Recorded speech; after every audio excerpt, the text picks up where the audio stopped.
Joan Didion turns unimaginable grief into razor-sharp prose that stuns the heart.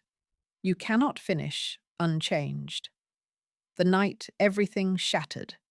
Shock hits like an unexpected wave. Didion begins on December 28, 2003, while dinner cools on the table. Her husband, John Gregory Dunn, collapses from a fatal heart attack. Within minutes, she becomes a widow and the sole parent of an unconscious daughter. Quintana Roo lies in intensive care with bilateral pneumonia. Life's ordinary routine fragments into surreal shards. Didion records each fragment with journalist precision, almost as evidence for a trial. Flashbacks reconstruct marriage, California years, parenting rituals, and glamorous New York evenings. The timeline jump cuts, echoing her background in screenwriting.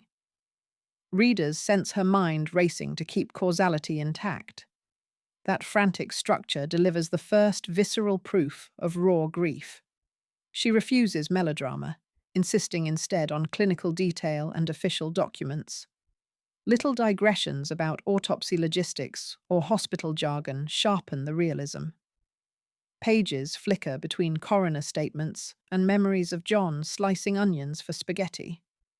That domestic image haunts because it feels so boringly safe. Didion's choice proves how terror hides inside routine choreography. We realize our own kitchens could stage the same catastrophe.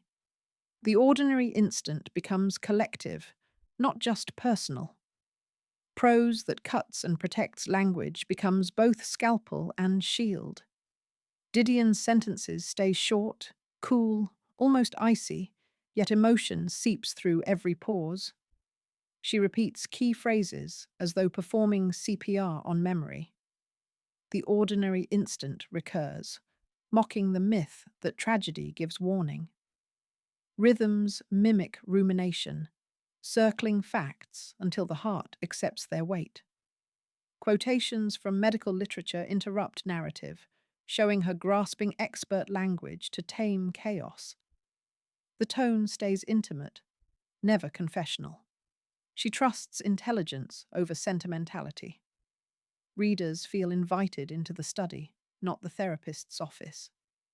Her control makes sudden emotional eruptions startlingly powerful. One paragraph may analyze pharmacology. The next drops a memory of honeymoon rain.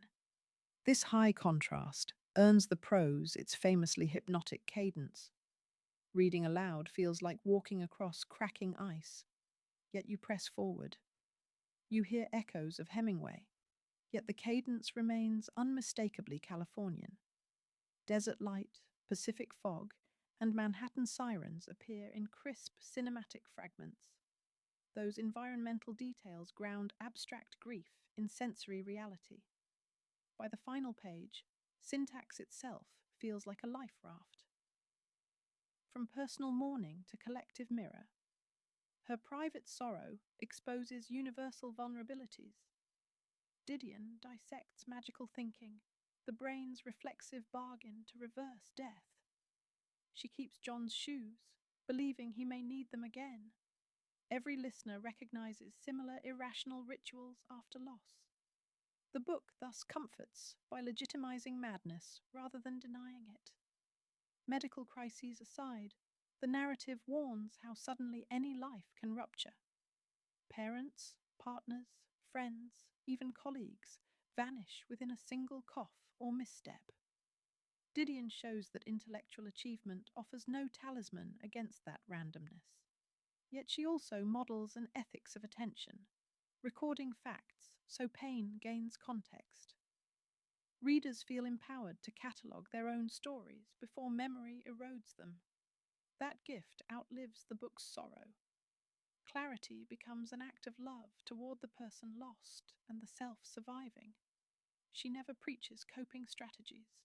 She simply narrates survival in real time. That restraint allows readers to impose their own beliefs without resistance. Grief counselors often recommend the memoir as supplementary reading. It validates clients' confusion while demonstrating the possibility of continued function, limitations, cautions, and lasting value. Even brilliance invites scrutiny.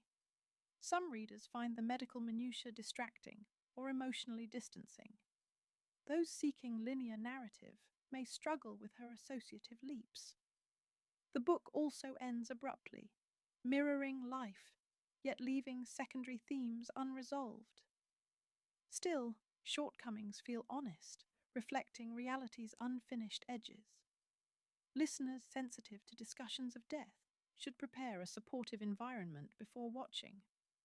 That caution granted, the memoir rewards anyone curious about resilience, writing craft, or compassionate observation. Book clubs will find pages ripe for debate about marriage, medicine, and memory. Students of narrative nonfiction can study structure here more profitably than any manual. Above all, Didion reminds creators that vulnerability paired with rigor can change culture. Skeptics argue that Didion's social privilege eases practical burdens many widows face. The text acknowledges money, yet does not fully explore that cushion. Future editions could benefit from a scholar's appendix contextualizing class dynamics. Read the full article on our site for deeper analysis and recommended further reading.